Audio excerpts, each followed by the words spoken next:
supaya kita bisa berlomba?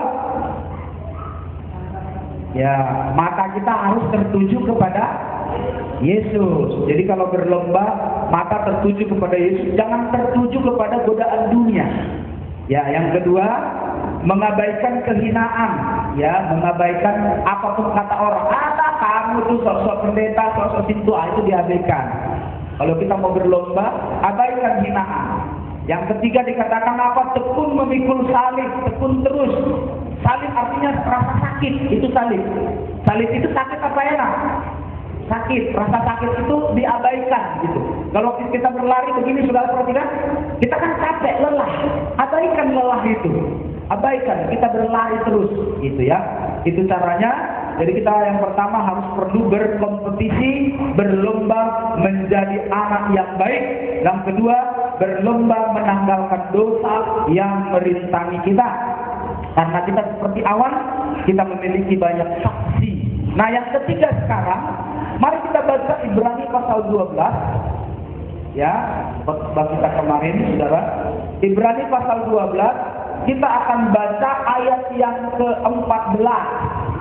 Ibrani 12 ayat yang ke-14. Sekali lagi, Ibrani 12 ayat yang ke-14. Sudah dapat? Katakan amin. Ya, sama-sama kita baca 3, 2, 1. Berusahalah hidup damai dengan semua orang dan kejarlah kekudusan. Sebab tanpa kekudusan tidak seorang pun akan melihat Tuhan. Perhatikan baik-baik. Yang ketiga, berarti sekarang yang ketiga, berlomba dalam hal apa? Kalau yang pertama kita berlomba menjadi anak yang baik, yang kedua kita berlomba menanggalkan beban supaya ringan. Ya, yang ketiga berlomba dikatakan hidup damai. Berlomba hidup damai. Coba sama-sama katakan, berlomba. Berlomba untuk hidup damai. Ya, ayat 14. Berusahalah, ya, berlombalah hidup damai dengan semua orang. Berat apa ringan ini? Kalau mau jujur, ini berat apa ringan? Enak apa ringan? Enak apa ringan namanya? Enak apa enggak enak?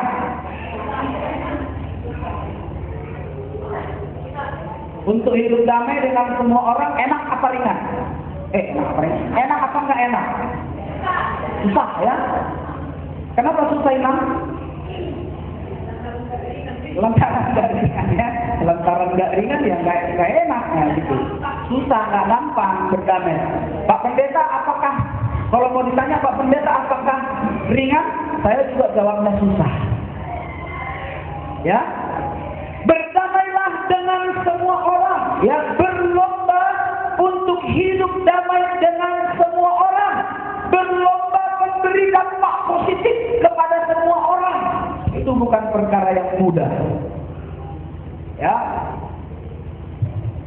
Suatu ketika saudara tahu kan Yesus itu sebenarnya namanya aja pun Raja Damai. Nanti kalau pas liturgi tanggal 24 malam, jadi sorry, kita nakalnya nanti 24 malam aja. Karena nanti pemuda punya nakal sendiri, terus anak-anak punya nakal sendiri. Jadi yang umum kita 24 malam.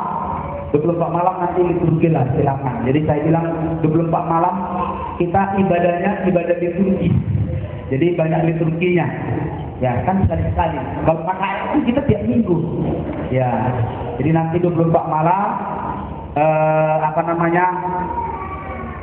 konsel-konsel, siapin dong lagunya. Nanti dipanggil konsel Narwatu, konsel Agape, nyanyi. Udah makanya mulai dari sekarang disiapkan lagunya. Persembahkan untuk Tuhan, bukan untuk memperdengarkan suara saudara yang bagus, bukan ya.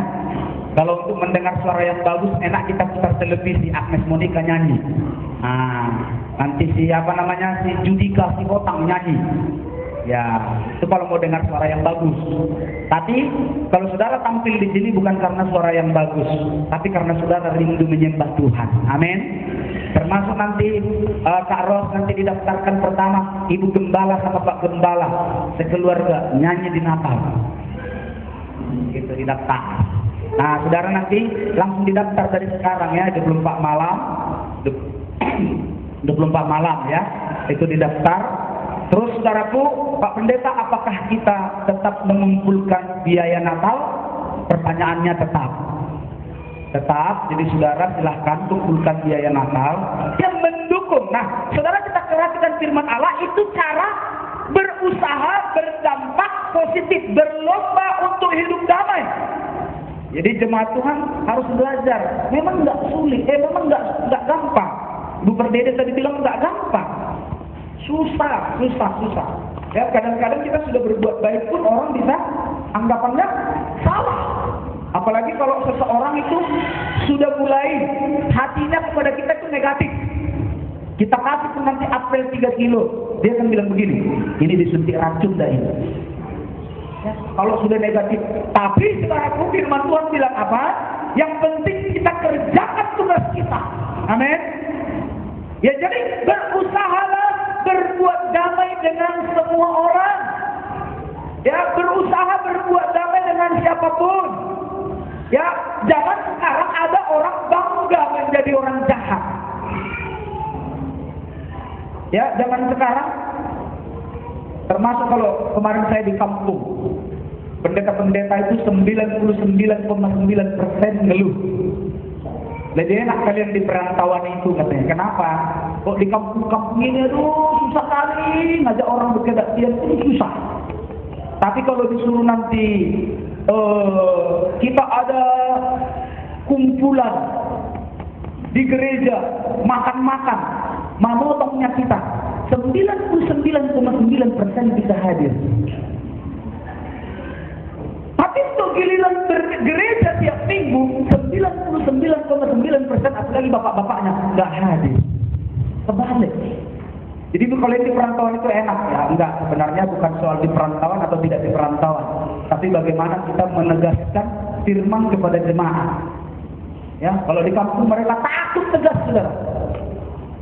Kalau sempat di kampung dibuat kok banyak kayak pendeta menurun berkabulan semua orang. Tapi saya bilang tidak masalah, dia tinggal satu orang, yang penting ada firman yang hidup di dalamnya. Amin. Makanya kemarin waktu saya khotbah keras saudara di sana, gini-gini semua orang.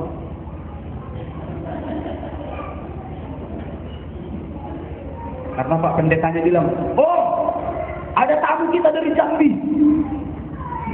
Oh senang mereka dengar tamu. Biasanya kalau tamu kan KKR. Siapa yang sakit datang? Oh kali ini enggak, dihajar semua. Wah, gini-gini. Bahasa udah mau diberi tahu. Nah gitu kan, ya. Wah, dibilang ada tamu dari Jambi, senang orang datang kan. Giliran dihajar dengan firman, nurut semua. Ada yang mau didoakan nggak? Nggak ada yang mau juga. Apalagi saya bilang begini, saya nggak berdoa bagi orang sakit, saya mau berdoa bagi siapa yang mau sungguh-sungguh sama Tuhan. Cuma satu yang maju. Kalau saya bilang kalau saya mau berdoa untuk orang yang sakit maju semua. Jadi saya nggak mau doa sama orang sakit. Saya mau doa sama orang yang mau sungguh-sungguh sama Tuhan. Cuma satu orang yang maju. Haleluya. Itulah. Makanya dia bilang inilah di kampung kami ini Pak Pendeta. Memang beginilah. Tapi coba nanti. Ayah dong pemotongan di gereja. Ada memotong 1 ekor. Dan ini dipersembahkan oleh sponsor. Nggak perlu ditanggungkan kepada jemaat. Wah, datang semua itu. Jadi jemaat Tuhan di tempat ini tidak boleh seperti itu. Amin. Kita harus belajar bertumbuh dengan iman, ya. Jadi apalagi kalau di sana mereka bangga jadi orang jahat. Jadi kalau mereka bilang, oh anggota misi oleh penggadian tuh, mantan. Anggota penggadian tuh, oh bangga. Oh. Orang tuh lebih bangga disebut preman daripada disebut hamba Tuhan. Ya, oh ini lebih bangga, ini anak Tuhan. Oh ini preman ini, ditakutin ini. Saking takutnya Misalnya saudara, satu ketika ada seorang pendeta, kebetulan hari Natal. Jadi hari Natal, pas hari Natal, terus kebetulan ada kerusuhan. Lalu dijagalah gereja ini sama siapa? Sama seorang preman. Preman duduk. Jadi berdirilah preman yang ditakuti di kampung itu, berdiri di pintu itu, supaya menjaga kalau ada yang buat rusuh dia yang hadapin. Gitu. Khotbahlah pendeta ini. Dalam bahasa Batak dia bilang begini, "Holah sada duduk hadirin putih nomor tenang Tuhan." Dalam bahasa Indonesianya, maaf bagi kamu mungkin nggak paham, saya terjemahkan. Cuma satu yang takuti di dunia ini, ialah Tuhan. Wah, dalam bahasa Bataknya diulang lagi. Huduskan sahadinai dalam daerah. Holah sada duduk hadirin di Mortidion, ima Tuhan. Wah, saya katakan sekali lagi saudara-saudara, cuma satu yang kita takuti di dunia ini, yaitu Tuhan. Tiba-tiba preman itu muncul, berdiri di tengah-tengah karena merasa tersinggung. Berdirilah preman itu di pintu itu menghadap ke pendeta. Maaf, saudara-saudara, ini ada dua rupanya. Nah, itu satu lagi.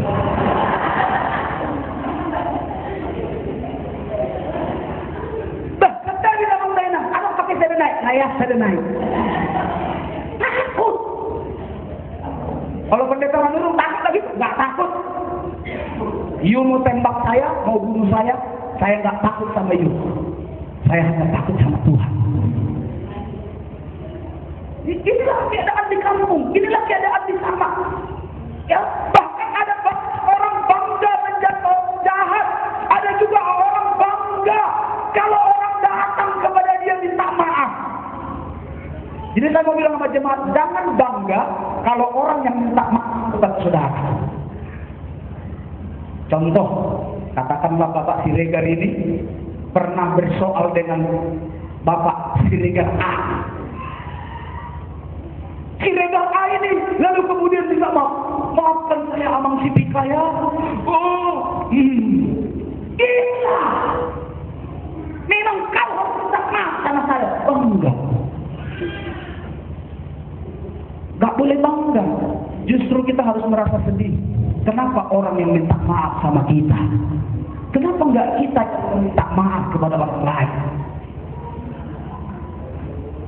Enggak ada yang amin kalau soal ini.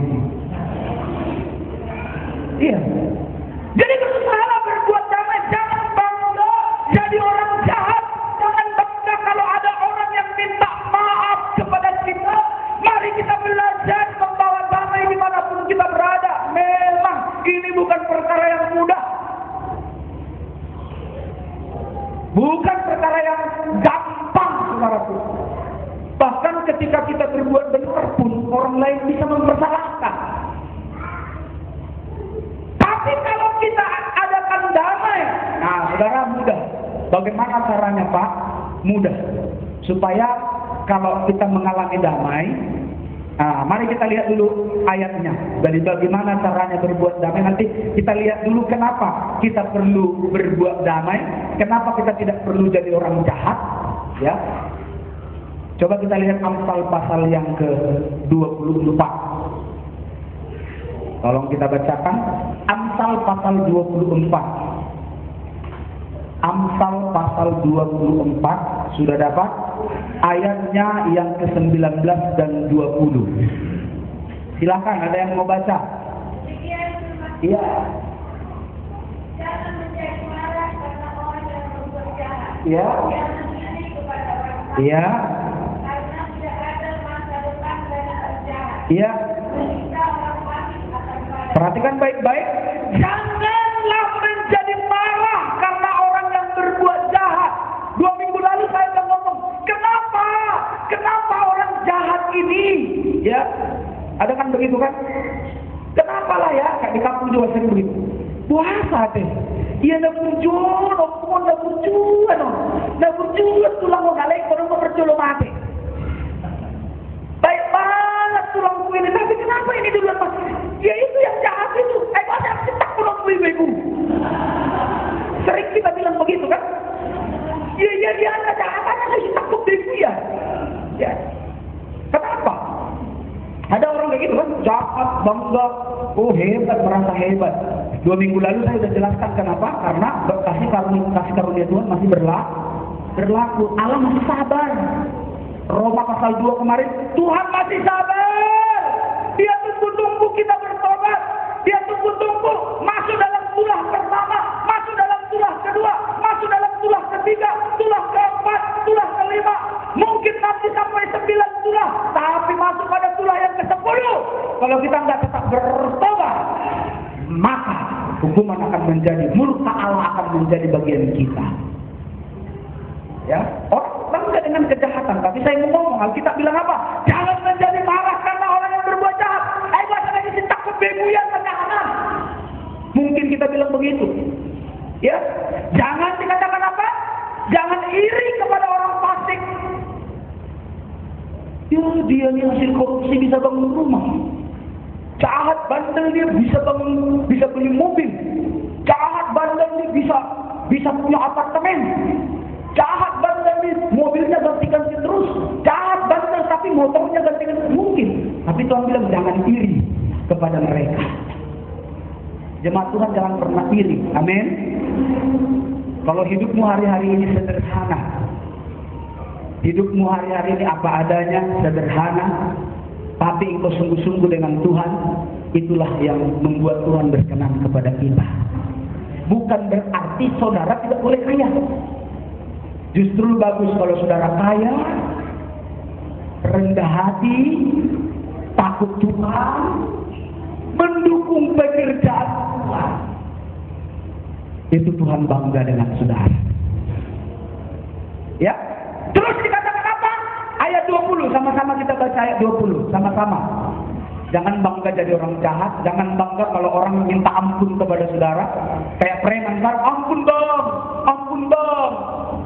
ini saya tahu daerah kekuasaanmu, daerah pencopetanmu ini, ampun bang. Bangga orang jadi orang jahat. Tapi lihat, sama-sama kita baca, 1, 2, 3, karena tidak ada masa depan. Garis bawahi besar-besar di Alkitabmu. Tidak ada masa depan bagi seorang penjahat. Dan pelita orang fasik akan padam. Nanti ada masanya itu semua padam. Ada masanya. Kalau sudah time-nya Tuhan, kalau sudah waktunya Tuhan, priosnya Tuhan, pelita orang fasik akan padam. Masa depan bagi orang jahat tidak ada. Makanya pemungut cukai yang di Alkitab dalam Lukas pasal 19 bertobat. Kenapa? Sebagai seorang pemungut cukai, kepala preman anggotanya semua. Apalagi orang-orang lain semua ada dalam tekanan dia. Dia ngomong ya, orang bayar pajak harusnya misalnya 50.000, dia bisa bilang 80.000. Orang bayar pajak 5 juta, dia bisa bilang 7 juta. Kalau enggak, saya hajar kamu, bisa. Dia kepala preman, orang jahat. Tapi ketika Sakeus, orang jahat ini mendengar nama Yesus, Alkitab bilang dia berusaha melihat orang apakah Yesus itu. Lalu kemudian dia panjat pohon ara. Lalu kemudian dia puas ketika dia melihat Yesus dan dia menerima Yesus. Syukur kepada Tuhan. Yesus memandang dia dan berkata, Sakeus, turunlah engkau. Aku mau mampir di rumahmu.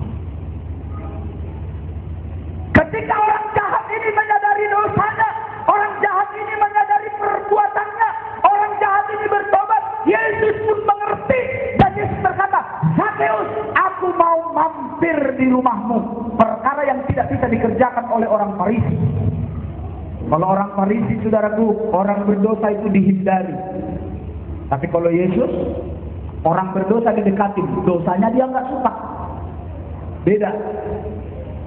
Ya. Ketika dia lihat Sakeus, dia bilang, kamu pun anak Abraham, bertobatlah. Sebab kamu pun anak Abraham. Maka Sakeus bertobat. Ketika dia melihat seorang perempuan bersundal, ya, misalnya dalam Yohanes pasal 4, dia bilang, ibu, wanita, perempuan Samaria, aku pun mengampuni engkau. Dalam Yohanes pasal 8 ada juga seorang perempuan perempuan yang ketahuan berbuat zina dan hampir dilempari dengan batu. Yesus bilang apa? Aku mengasihi engkau, pergilah, tapi jangan berbuat dosa lagi. Yesus tidak benci kepada orang berdosa, tapi dia benci kepada orang yang tidak mau bertobat dari dosa-dosanya. Jadi, saudara melihat tidak ada masa depan. Mungkin sekarang oke punya, sekarang nggak apa-apa, tapi besok kalau tetap tinggal dalam kefasikan, terus hidup fasik, hidup nggak benar, terus hidup nggak benar, lama-lama terus hidup nggak benar. Saya mau katakan saudaraku, satu ketika pelitamu akan padam. Ketika pelita itu sudah padam, saudara tahu pelita? Pelita itu lampu. Kalau pelita sudah padam, ketika pelita masih menyala, terang masih ada. Tapi kalau pelita itu sudah padam, maka saudara akan hidup dalam kegelapan. Kalau saudara hidup dalam kegelapan, itu tandanya neraka menjadi bagian kita. Haleluya. Ya. Jadi saudaraku yang terkasih, lalu kalau begitu gimana Pak? Biar kita berdamai dengan semua orang. Ya, pertama gampang. Berdamai, ingat yang pertama berdamai dengan dirimu sendiri. Loh, Pak Pendeta, maksudnya gimana? Ada saudara yang tidak berdamai dengan diri sendiri? Pak, gimana maksudnya Pak?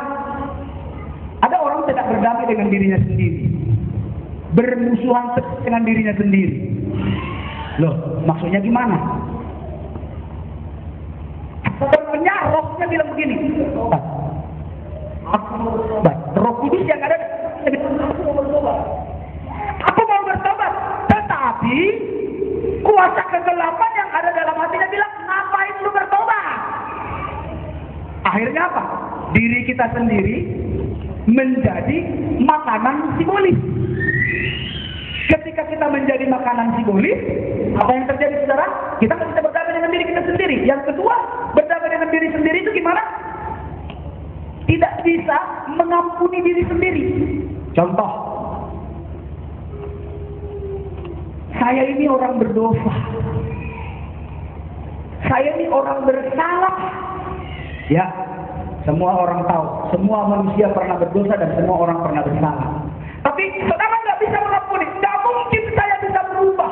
Nggak mungkin saya bisa bertobat. Nah, ketika saudara berkata nggak mungkin saudara bertobat, nggak mungkin saudara berubah, itu tandanya Anda belum berdamai dengan diri sendiri. Jadi pertama itu harus berdamai dulu dengan diri kita. Saudara tahu diri kita ini siapa? Tubuh kita ini apa? Adalah bait apa? Bait Allah atau bait asap? Oh, bait Allah. Diri kita itu tahu sudah bait Allah, belum berdamai. Nggak mau berdamai dengan dirinya sendiri. Coba saudara mulai hari ini bilang, Tuhan, aku mau berdamai dengan diriku sendiri. Saudara harus tahu dirimu ini siapa? Diri kita ini tubuhnya Tuhan. 1 Korintus 3 ayat 16. Coba dengan cepat seorang membacakannya. 1 Korintus 3 ayat 16. Siapakah tubuh kita ini? Siapakah diri kita ini? Silakan. Dengan cepat minta tolong. Iya? Iya? Hah? Tidak tahukah kamu bahwa kamu adalah bangun Allah? Jadi berdamai dengan dirimu. Dirimu ini baiknya Tuhan. Bisa katakan amin? Kalau kita nggak berdamai dengan diri kita sendiri, kita orang jahat.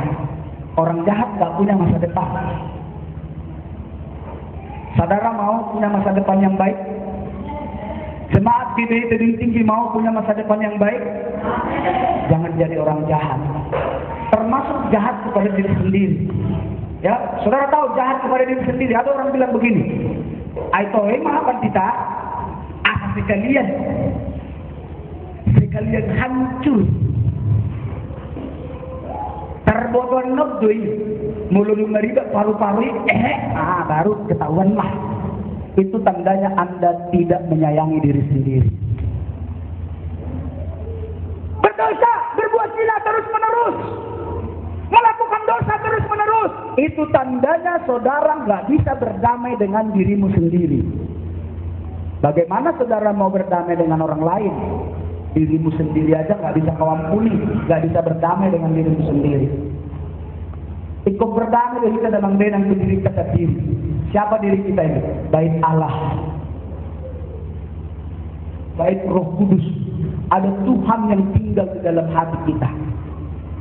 Saudara tahu bagaimana Tuhan melihat kita ketika kita berbuat dosa? Nggak terlihatnya kita. Sebab ya Tuhan nggak bisa melihat tempat yang tidak kudus.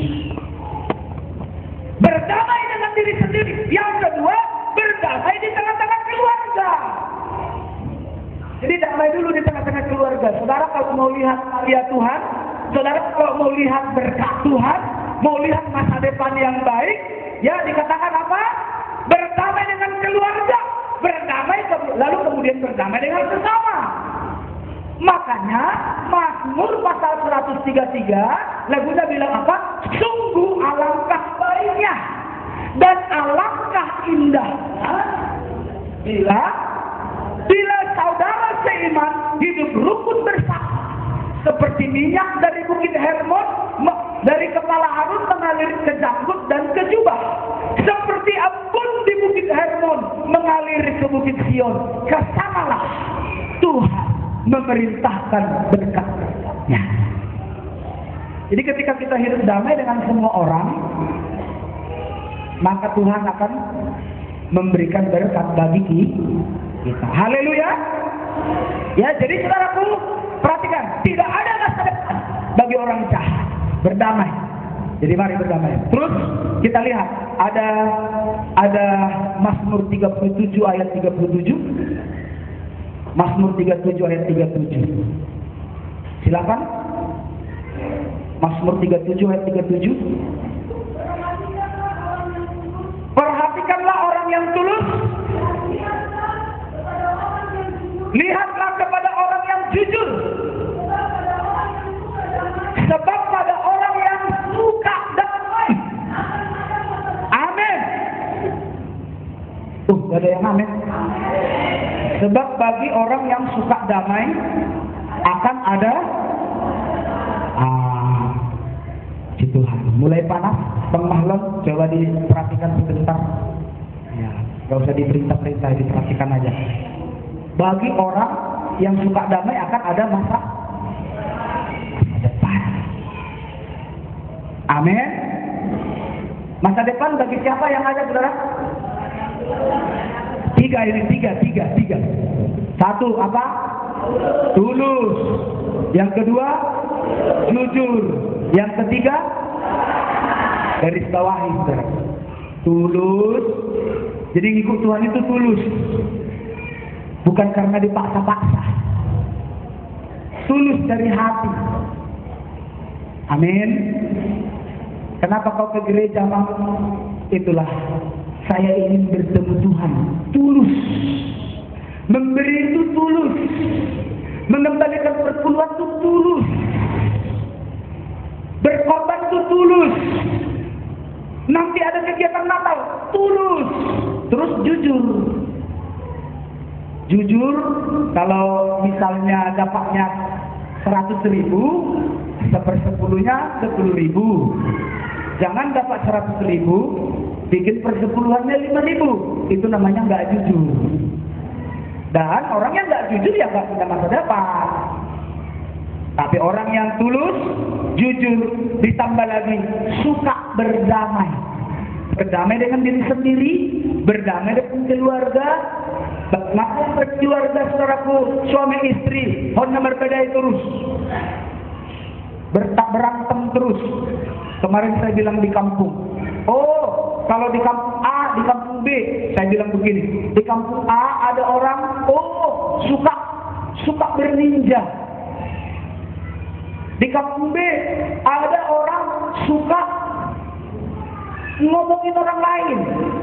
Di kampung C ada keluarga suka berantem suami istri. Bagaimana Tuhan mau kirimkan berkat? Ya, jadi gini, tulus, jujur, dan suka damai akan ada masa depan. Amin. Haleluya.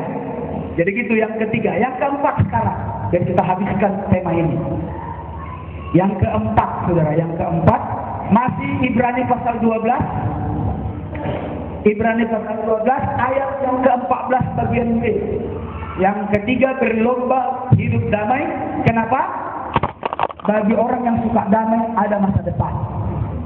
Yang keempat ayat 14 bagian B, atau kita baca semuanya sama-sama, kita baca 3, 2, 1. Berusahalah hidup damai dengan semua orang dan kejarlah kekudusan, sebab tanpa kekudusan tidak seorang pun akan melihat Tuhan. Jadi berlomba, yang ketiga tadi berlomba untuk berdamai. Berlomba untuk berdamai. Dan yang keempat dia bilang begini, berlomba untuk hidup dalam kekudusan. Bagaimana caranya berlomba untuk hidup damai? Berdamai dengan diri sendiri, bahkan berdamai dengan orang lain. Suatu ketika dalam Injil Matius, ya, Yesus menegur seseorang, jika engkau ingin mempersembahkan korbanmu, letakkanlah terlebih dahulu korban persembahanmu itu, ya, karena engkau teringat dengan seseorang dan engkau tidak berdamai dengan orang itu. Letakkanlah persembahanmu, berdamai dulu dengan orang itu, lalu kemudian ambil persembahanmu, persembahkanlah kepada Tuhan. Berlomba untuk melakukan damai. Jadi saudara jemaat, saya tahu kita punya banyak masalah, khusus gereja ini. Tapi saya mohonkan dengan sangat gini, saudara. Jadi kalau kita nggak hidup kudus, kita nggak bisa lihat Tuhan. Jadi kalau ada orang bilang begini, suka melawan sama Tuhan, suka berontak, lalu tiba-tiba dia bilang, oh aku lagi dalam penglihatan. Dalam penglihatanku itu kulihat begini-begini, tapi pemberontak, itu nggak benar. Karena Tuhan akan memperlihatkan diri kepada orang itu dalam kekudusan. Kudus berarti taat. Kudus berarti tunduk. Kudus berarti punya aturan. Jadi kalau ada saudara dengar penglihatan di sana, penglihatan di situ, nanti pada akhir zaman, saudara lihat, ya, saya nggak persiapkan ini, tapi saya mau bacakan Matius pasal 7 ayat 21. Pada akhir zaman, Matius 7, ya, ayat 21, apa katanya saudara? Ya, Ibu Perdede, siapa tadi? Ibu Perdede?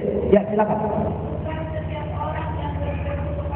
Bukan setiap orang yang berseru kepadaku Tuhan, Tuhan, apa? Akan masuk ke dalam kerajaan surga. Terus? Melainkan dia yang melakukan kehendak Bapakku yang di surga, yang hidup dalam kekudusan, ketaatan. Ya, terus? Ayat 22.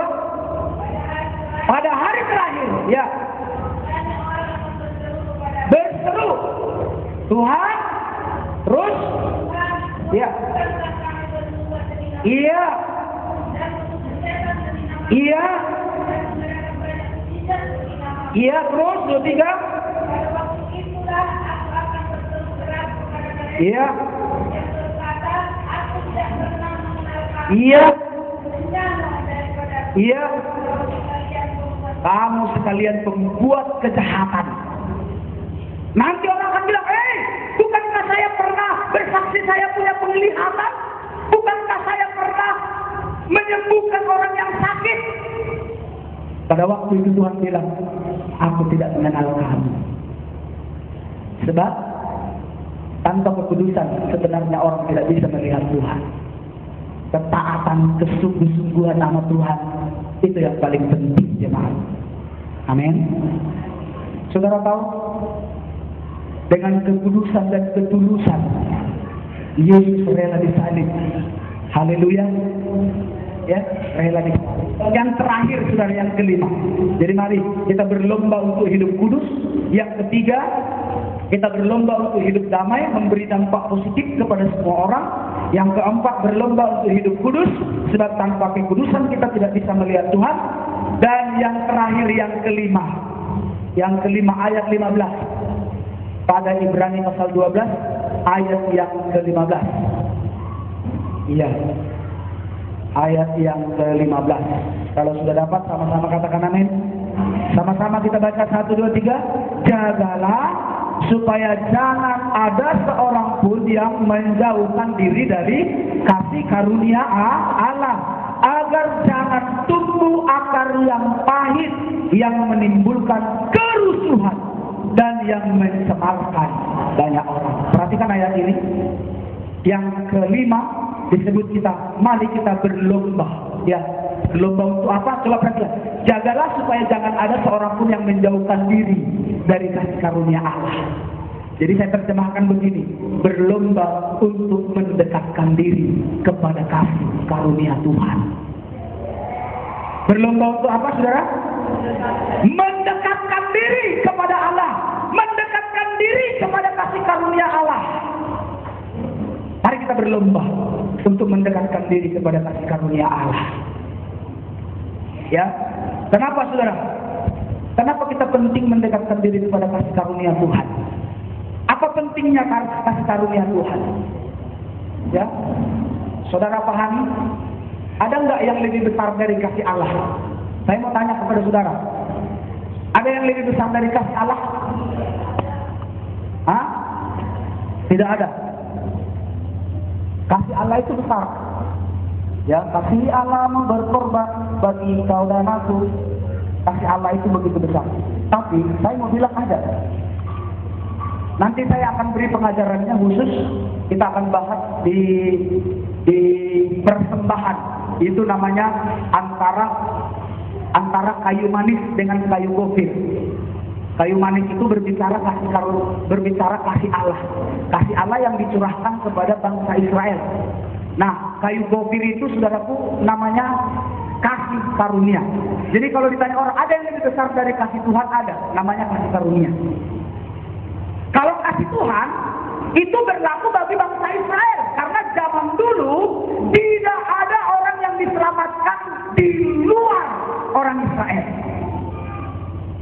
Nanti pengajarannya itu lain. Pengajarannya nanti khusus itu untuk bicara tentang persembahan. Ya, bicara tentang persembahan. Yang lebih besar dari kasih Allah namanya kasih karunia Allah, bukan sekedar kasih. Tapi kasih karunia, saudara tahu kasih karunia itu apa? Kasih karunia itu artinya apa? Tidak seharusnya kita mendapatkannya, tapi Tuhan beri. Saudara tahu siapa yang seharusnya mendapat keselamatan? Hanya bangsa Israel. Karena hanya mereka lah di mata Allah. Tapi mengapa orang Batak, orang Jawa, bangsa Indonesia, dan seluruh orang-orang kafir bisa mendapatkan keselamatan? Karena ada kasih karunia. Jadi mari kita berusaha mendekat. Jadi gini saudaraku, kalau orang Israel, saya mau bilang begini, orang Israel sekalipun mereka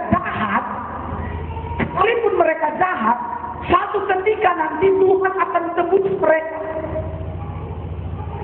Tapi kalau bangsa Indonesia, orang Batak, gimana? Coba saudara bayangkan, kita ini sebenarnya nggak layak. Saya katakan gini, misalnya saya punya pesta, katakanlah saya punya pesta. Terus yang boleh masuk pesta ini, saya udah undang Bapak Siregar, Bapak Perdede, Bapak Nabi Tukulu, Bapak si anu. Yang lain tak boleh masuk. Terus datanglah bawa undangan VVIP masuk. Lalu ada di antara saudara yang ngantri di sini nggak punya undangan. Kalau nggak punya undangan berarti tidak boleh masuk. Mana undangan? Nggak ada undangan. Belum. Tapi tiba-tiba saya yang punya pesta bilang begini, ada berapa orang di sana yang tidak punya undangan? Hitung 1, 2, 3, 4, 5. Oke. Kamu tidak punya undangan. Seharusnya kamu nggak bisa masuk ke pesta ini. Tapi karena saya mengasihi kamu, saya memberi kasih karunia, masuklah ke pesta saya. Karena di pesta ini nanti setiap orang yang masuk dikasih mobil 1. Kira-kira berlomba nggak orang mau masuk ke sana? Nah kalau nggak punya undangan, bisa masuk? Nggak bisa. Tapi ketika saya bilang begini, kamu boleh masuk. Kira-kira senang nggak? Karena yang boleh masuk tuh, yang sudah masuk pasti dapat mobil satu. Senang nggak? Itu namanya kasih karunia. Nah, itu sama seperti kita. Kalau bangsa Israel itu udah punya tiket, udah punya undangan khusus, mereka di mata Tuhan. Tetapi orang Batak, orang Jawa, orang Indonesia, orang-orang lain yang disebut dulu kafir, itu nggak boleh masuk. Tapi karena korban penebusan Yesus di kayu salib, maka tercurahlah darahnya. Inilah yang disebut kasih karunia. Orang yang tadinya tidak punya tiket boleh masuk dengan bebas dan mendapatkan berkat yang sama dengan orang Yahudi. Enak tak, saudara? Loh, ada jawaban. Enak tak? Senang tak seperti itu? Itu namanya kasih karunia. Saudara harus sadar, keadaan kita seperti tadi, yang tidak punya tiket tadi. Tidak punya tiket, tapi Tuhan bilang, masuklah. Masuklah. Itu namanya kasih karunia. Nah, kalau orang Israel mau keluar masuk, contohnya begini, namanya kalau di undangan kan setiap masuk diperiksa, betul nggak? Kalau orang Israel keluar masuk bebas nggak? Bebas. Keluar di permisi, sebentar mau masuk lagi, tunjukkan tiket. Keluar, masuk lagi, tunjukkan undangan. Bisa. Kalau saudara udah masuk, mau keluar bisa nggak? Bisa. Masuk lagi nggak bisa lagi. Nggak punya undangan. Bisa dibedakan ya? Jadi artinya gini, alangkah luar biasanya kasih karunia Tuhan itu. Itu sebabnya bagi setiap orang yang main-main dengan kasih karunia, itu akhirnya hidupnya masuk dalam neraka. Jangan pernah main-main dengan kasih karunia Tuhan. Saudara berpikir, besar anugerahmu, adanya lagunya seperti itu, betul. Tapi ingat, saudara adalah anak Tuhan yang diadopsi.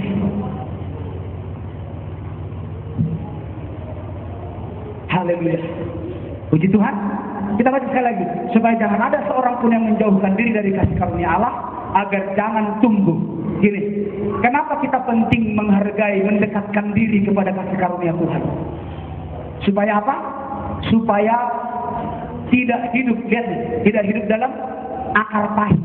Lihat nih, orang yang menjauh dari kasih karunia Tuhan biasanya hidup dengan akar pahit. Dan kalau orang sudah hidup dengan akar pahit, hasilnya dia akan menimbulkan kerusuhan. Jangan heran kalau di gereja, kalau sudah ada yang akar pahit, berusaha membuat rusuh. Ini ayatnya, saudara. Ya, supaya jangan tumbuh akar yang pahit yang menimbulkan kerusuhan dan yang mencemarkan banyak orang. Ini lebih parah lagi. Kalau orang udah jauh dari kasih karunia Tuhan, lalu muncullah akar pahit di hatinya, dia biasanya menimbulkan kerusuhan. Dan bukan hanya menimbulkan kerusuhan, tapi itu mencemarkan banyak orang.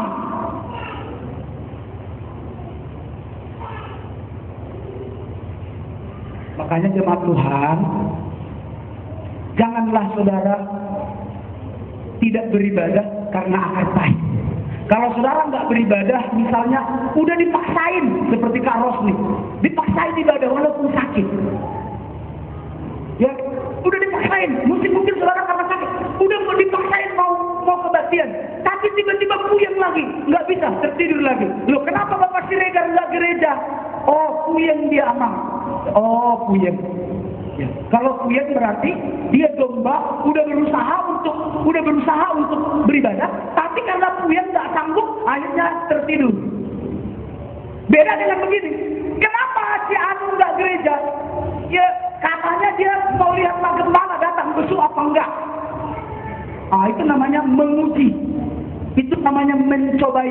Dan saudara tahu pekerjaan siapa yang suka mencobai? Yang mencobai Yesus siapa? Pekerjaan siapa yang suka menguji, mencobai? Jadi saudara janganlah tidak beribadah. Kenapa nggak beribadah?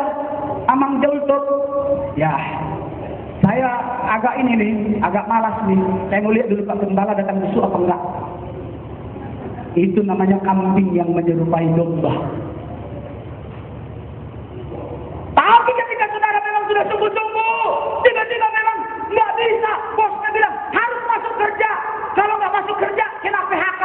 lain cerita. Belum berusaha.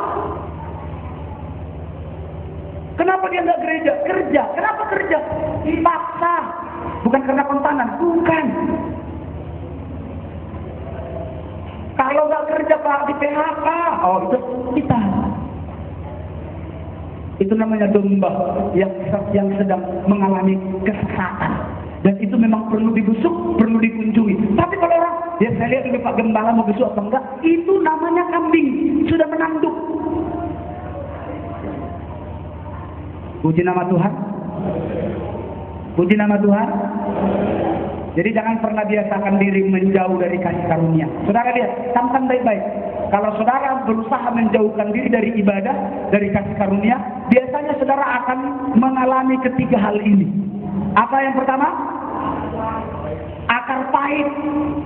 Akar pahit ini kalau nggak segera dibereskan, akan membawa kerusuhan, menimbulkan kerusuhan, akan berusaha buat rusuh.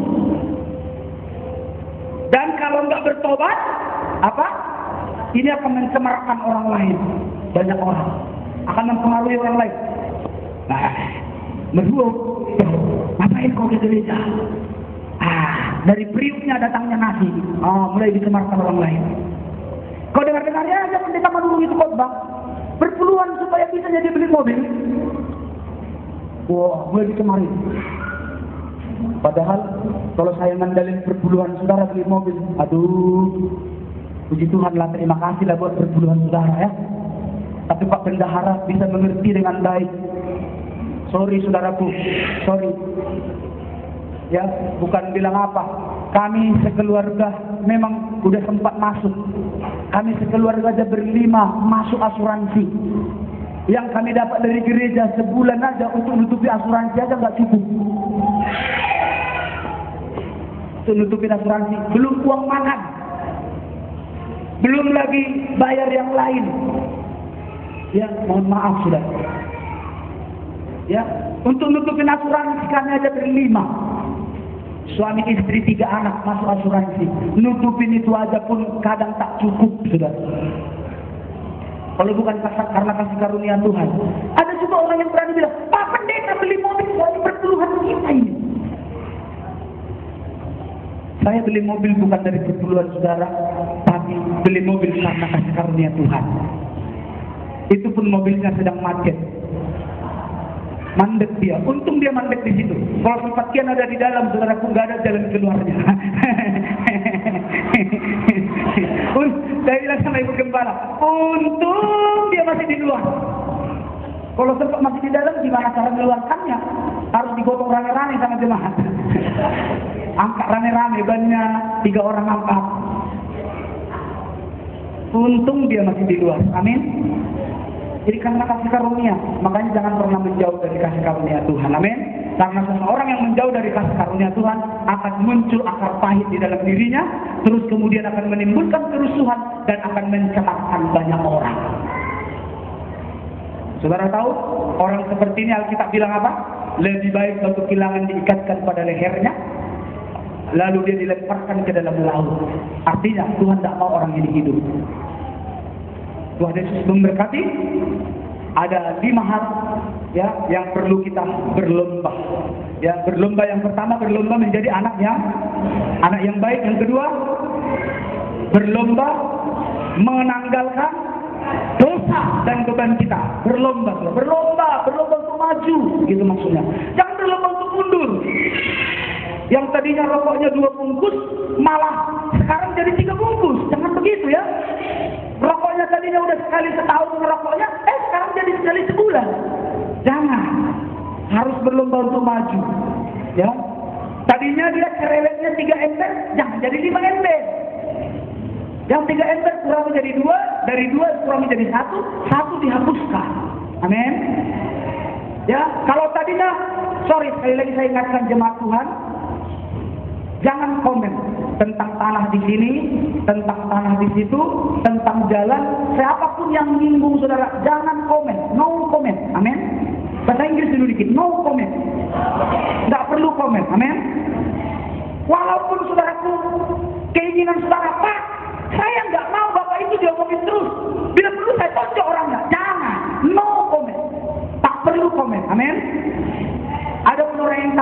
Kalian mau beli tanah itu ya? No comment. Amin. Kalian mau itu ya?